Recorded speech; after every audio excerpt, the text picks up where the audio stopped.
I'm Pete Zelinski. Welcome to our video series in which we are demythologizing DMLS.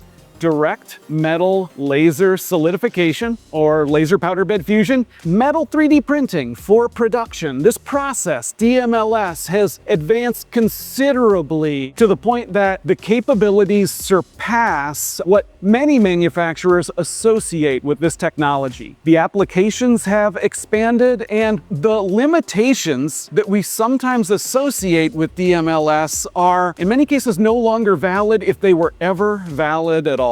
I'm going to do a series of videos here in conversation with Ankit Saharan. Ankit is the Director of Metals Technology with the Additive Minds group of EOS. Hello, Ankit. Hi, Pete. Nice to be here.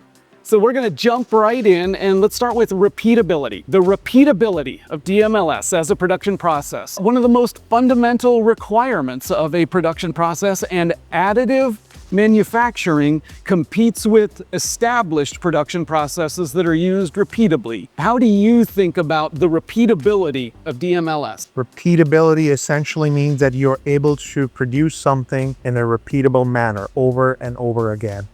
And it's very well established with castings, forgings, that you can do that. Just because the process becomes digital with laser powder bed fusion doesn't mean the requirements change. The main aspect in laser powder bed fusion is to be able to control the thermal history. You're melting and resolidifying. It's a rapid heating and rapid cooling over a great number of cycles. As long as you can do it in the same way over and over again, as you can control the process, that's all that matters.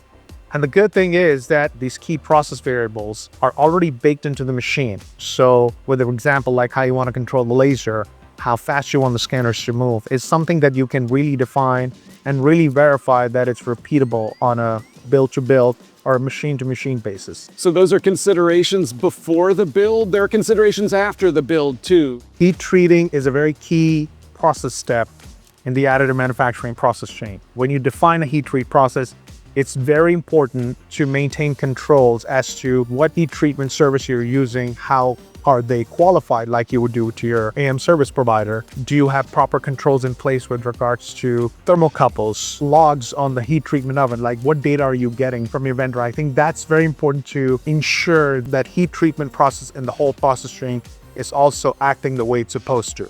The reason we're talking about all of this is repeatability is vital, and the laser powder bed fusion operation itself is repeatable, but if we're going to use it for production, we have to assure repeatability of every other step.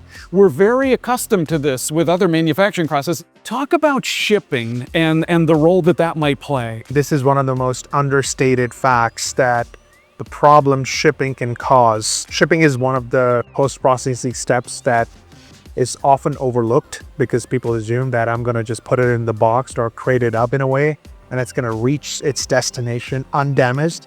We all know that's not the case. And most of the times, the heat treat vendors are not familiar with the AM process when they get the parts. They see the part, they're not looking for visible cracks unless you specify and tell them to.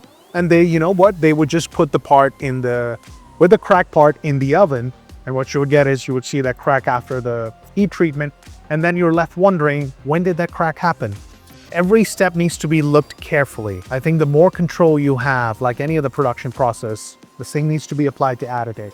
I think if the discipline is applied, one would quickly find out that the machine is a very stable and reliable production piece of the whole process chain. Thanks for watching. We've done other installments on laser powder bed fusion and what it's capable of today. Check out other videos in this series.